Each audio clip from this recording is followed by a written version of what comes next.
We're going to take a look at a big hunk of beef here, plus the probing question, coming up on Great TV. Fire it up.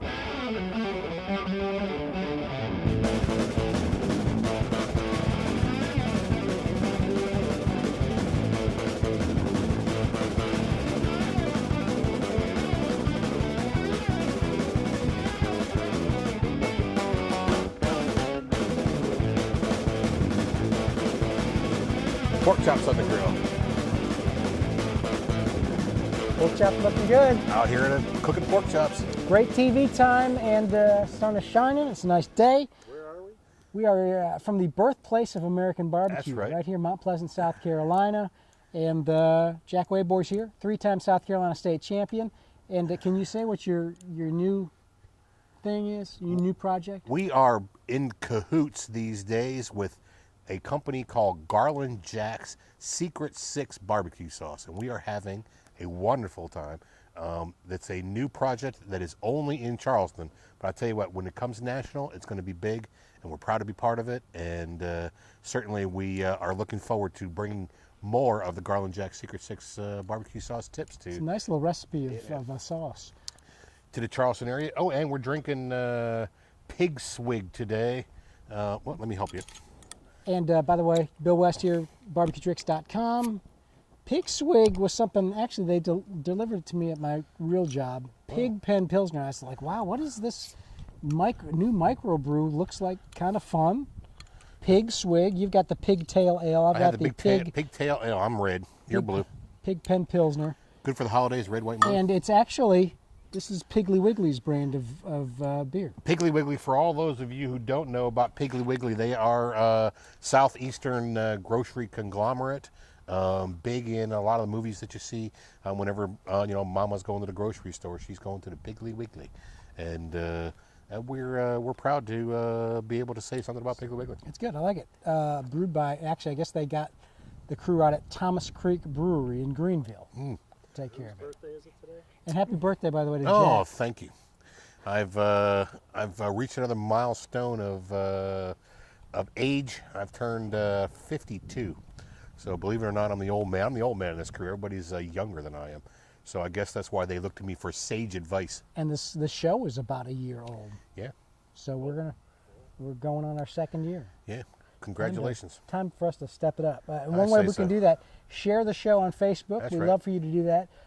You could also just tell people the link, or also subscribe on YouTube, wherever, or our FeedBurner feed. Hey, we talked about iTunes. we talked about our buddy Kevin Bevington yet on the show, the Outdoor Cooking Channel. Please mention that. I tell you, there's a new thing on the internet right now called the Outdoor Cooking Channel, and homebarbecue.com is involved with it. That's Kevin Bevington, and I tell you what, he is putting together a program or a channel, more or less, of all things outdoor cooking, and he is using Great TV in spots down there. We're on the regular program, and certainly, where I'm going to encourage everybody to get to TOCC, the Outdoor Cooking Channel, and subscribe. Is it TOCC.com?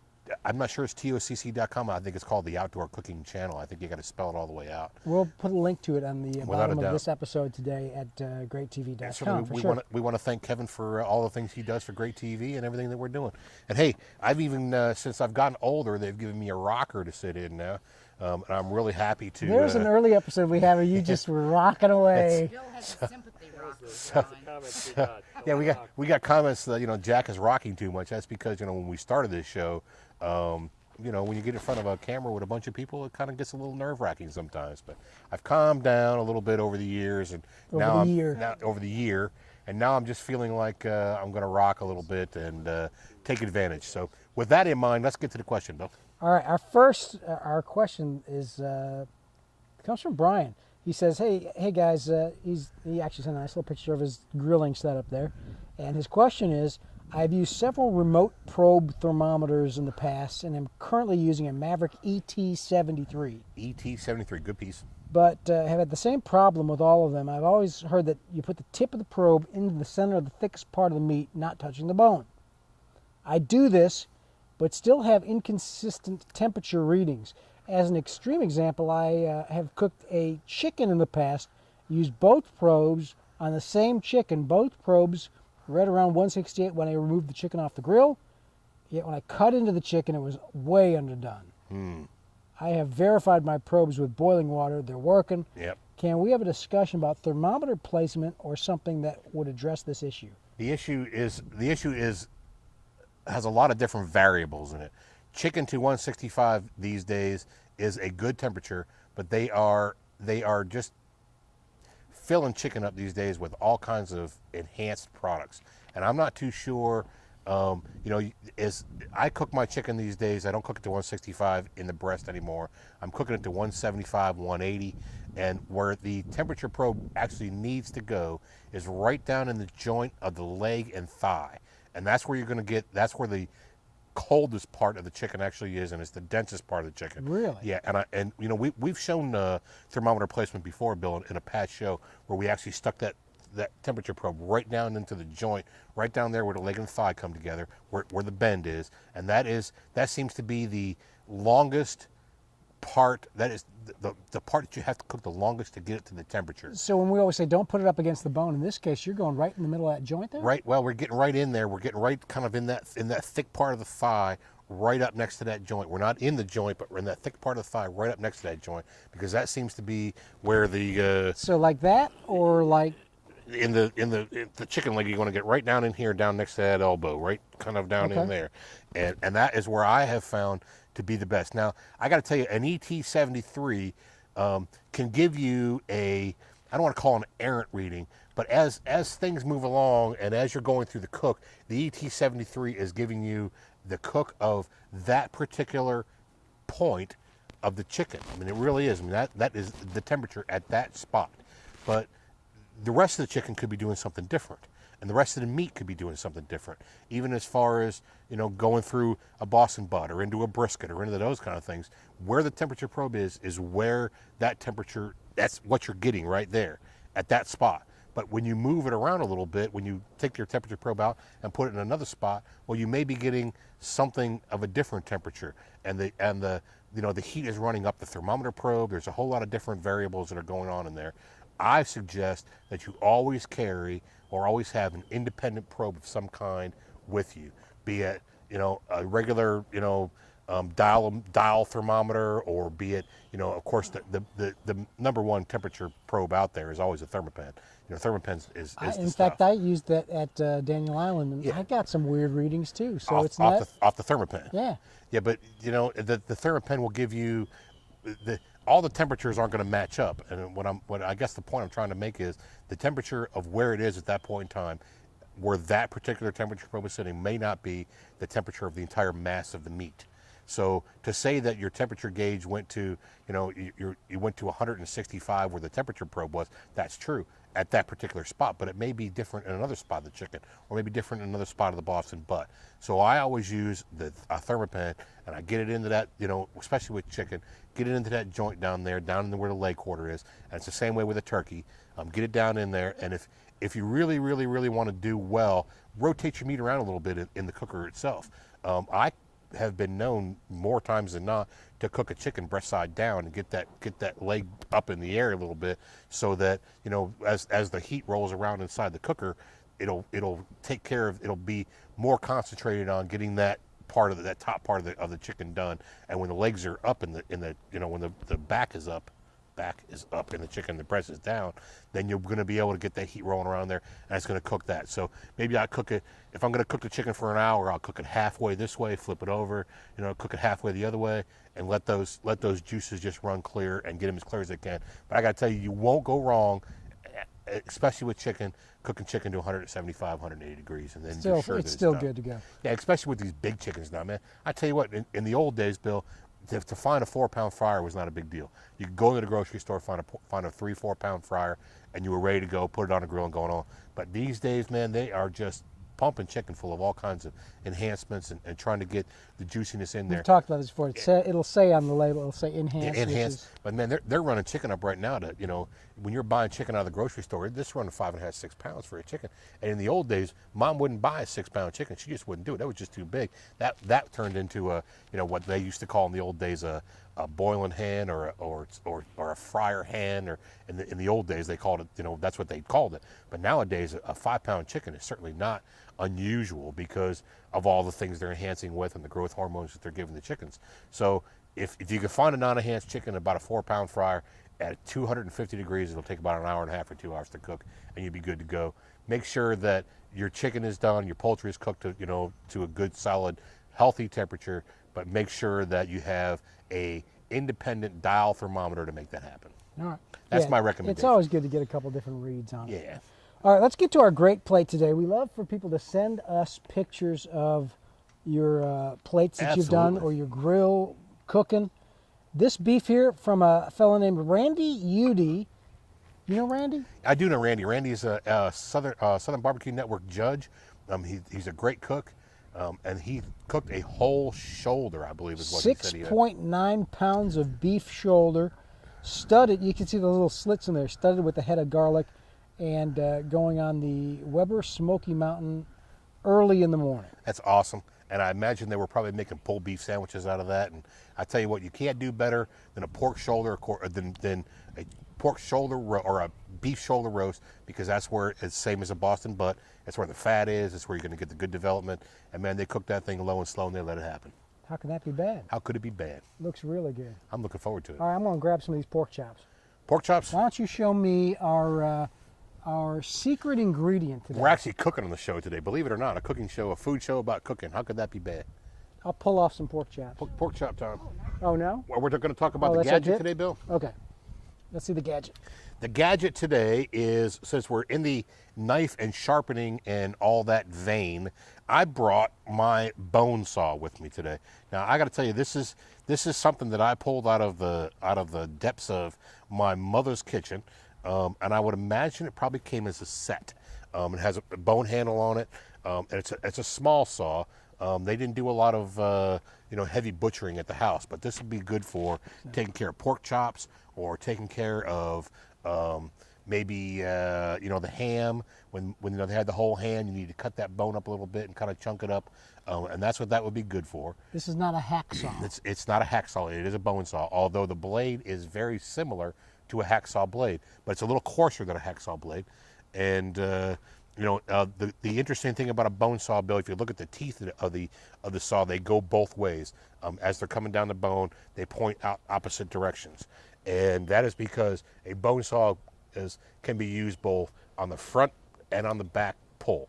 So it'll saw on both strokes, front and back, and it will go right through a bone, and you won't have any problem with it. And a hacksaw is very similar to that, although a hacksaw has a really, really, really fine blade on it for cutting metal. So it's a similar piece. And the only reason I brought a bone saw is because I thought it was cool. And how much do one of these run in the stores? Heck, I don't know. We probably have a big bone saw in the trailer. Probably costs us $50. Oh, really? But it's long. It's about so long. That's really good. And that's for cutting up, when we're cutting up a hog or something like that, we use the big bone saw for cutting up a hog. But this is for household use. I'd imagine my mother probably got this, like I said, in a set somewhere along the way. Last time I used this, I had a pork loin, a whole loin. It was about so long, and I cut pork chops with it. Mary, let's see those pork chops. That's the last thing I did. Well, now there's a great plate for you. Great plate. Hopefully they're cooked. Look at that. They've been sitting over our fireplace cooker. Can't go wrong with that. Thank you. Oh, our second place winning dip. That dip was fantastic, MJ. I got to tell you. We were at Daniel Island and won second place with this pecan, brown sugar, blue cheese dip, bacon dip. It was awesome. Really good. I had a wonderful time tasting it. Of course, we were having a blast out there anyway. I can't wait to process the footage that we took from that whole event.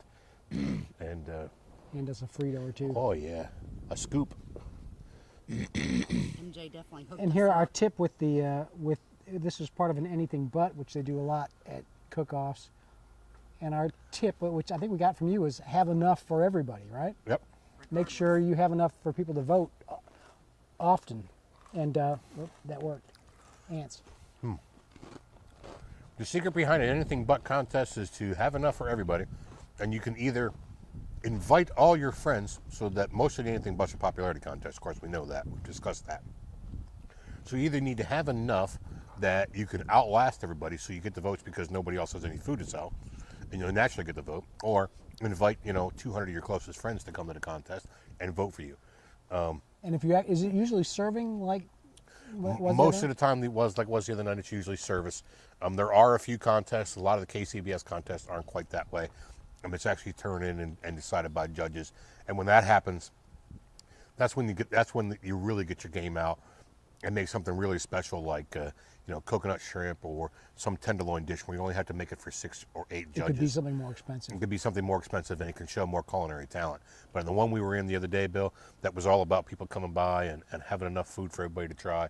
And I got to tell you, we gave away close to 1,200 samples of barbecue that day when we were doing our thing. Wow. So there was a lot of people coming through that area and a lot of people doing their thing. So we were fortunate enough that we cooked enough barbecue to be able to do it. However, it wasn't anything but pork contest, and we were serving pork barbecue.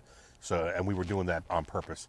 We were the only ones that had pork barbecue out there, and we were actually demoing the new Garland Jack sauce. Garland Jacks. Cheers. Cheers again to Garland Jacks. That's right. All right, let's get one more thing. Our secret ingredient this week is actually I saw our friend Daniel Delaney doing it on his little web show called What's This Food, talk about tamarind, and when he mentioned that it was actually used in A1 and in Worcestershire sauce. It caught my attention. I thought maybe that's a great secret ingredient. It is a great secret ingredient, and this is tamarind pods. I'll open one up. We can take a look at it. I don't know if you want to. I don't know if you want to actually taste it or not, Bill. I'll give it a shot. Although I have read that it has been used as a laxative. Oh, really? Oh, now aren't you lucky? But it is. It does look like it has a lot of uses. It's used in desserts sometimes as a jam. Also considered as a natural laxative. It says here. It is a bean pod, and the way that you work with tamarind is that you can dry it and grind it, and of course it's already dried, so you can grind it, but you can still see it still has a little bit of moisture still left in it. A lot of people will take these pods, take the I don't know if they take the cover off of them, Bill, but you rehydrate the pod, and you use the tea from the tamarind pod to flavor whatever you're flavoring, and a lot of it gets strained out. But tamarind, from what I know of tamarind, brings tart and sweet at the same time. Are you eating it yet? So is the whole thing or just the bean inside? Yeah, I guess you eat the bean inside. There's a little bean way inside. Whoa. Yeah, don't bite that. That's like a popcorn seed. That's hard. You use the outside piece, and it brings sour. Yeah, it does. It's sour and sweet at the same time. So there's a seed inside. Yeah, you're going to use I this can't outside imagine that part thing right here. softening up. But this outside part. And it also brings a little bit of bitter. So we were talking about running yourself through the profile, run yourself through the tastes that are on your tongue. If this brings sour and bitter at the same time, then you would use tamarind in such a way that, in your sauce or in your blend of spices or whatever that you're using it in, however you want to use it, whether you dry it and grind it or whether you use the tea or, however you want to use tamarind. Tamarind also comes as a paste form. It also comes ground. You can buy it a lot of different ways, and it adds that dimension to whatever it is that you're using. So if you're looking to bring some sour, but you don't want to bring sour through acid, tamarind is a way to do it. Yeah, it's got the texture is like a raisin kind of texture, but more exactly sour. That's right. And tart. Tart, yep. So, And used in Worcestershire. And have you ever heard of HP sauce? no, not sure what it is. It's some sort of steak sauce. I think it's probably a British. Probably a British. But it's a Heinz product. HP kind of steak sauce. So. Well, I would. I'm going to do more work with tamarind myself. It's very popular in.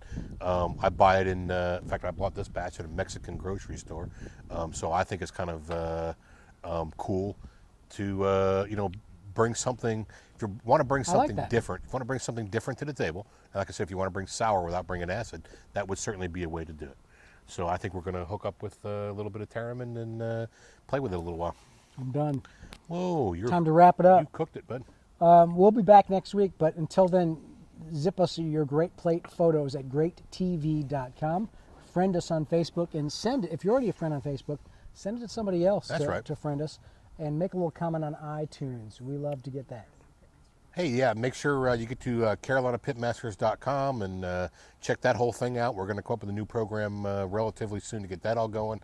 And hey, Barbecue Tricks is the place to be for all the barbecue tricks that go on. And I got to tell you, if you want your We need Twitter, to step it up a little bit. if you want your Twitter account to be busy, get on Barbecue Tricks, because I'll tell you what, there is something coming out of Barbecue Tricks every day. And I enjoy seeing it. I'm Twittering every day. As far as it goes, I'm the SC Pitmaster. Why I picked SC Pitmaster, I don't know, but it seemed like a cool name at the time. So I'm SC Pitmaster, and I enjoy social networking. I'm just getting started in social networking. You know what's really big is, and it's a little old school now, but YouTube is going to be the best way we can get this show out there. And if you've got an account, please give it a thumbs up. That's right. And that actually, basically, YouTube is the second largest search engine out there. And giving us a little thumbs up, a comment, a share, a subscribe helps us a ton. And as always, we're rocking on iTunes right now. I think we were on the weren't we on the cover of iTunes or something along those lines? During the holiday weekends, they kind of feature things like that, and that's cool. We are one of the activities for spring. Oh man, we're happy to be on there. That also helps for a comment and stars and rating us. So and please of course, do that. I'm an Android geek. Bill enjoys his iPad and his electronics. So we got everything covered as far as the team goes. Certainly hit us whenever you get a chance. Ask any question you feel like. Always buy local, think global, stay sustainable, and for God's sakes, hug your mama. This is hot. Ooh.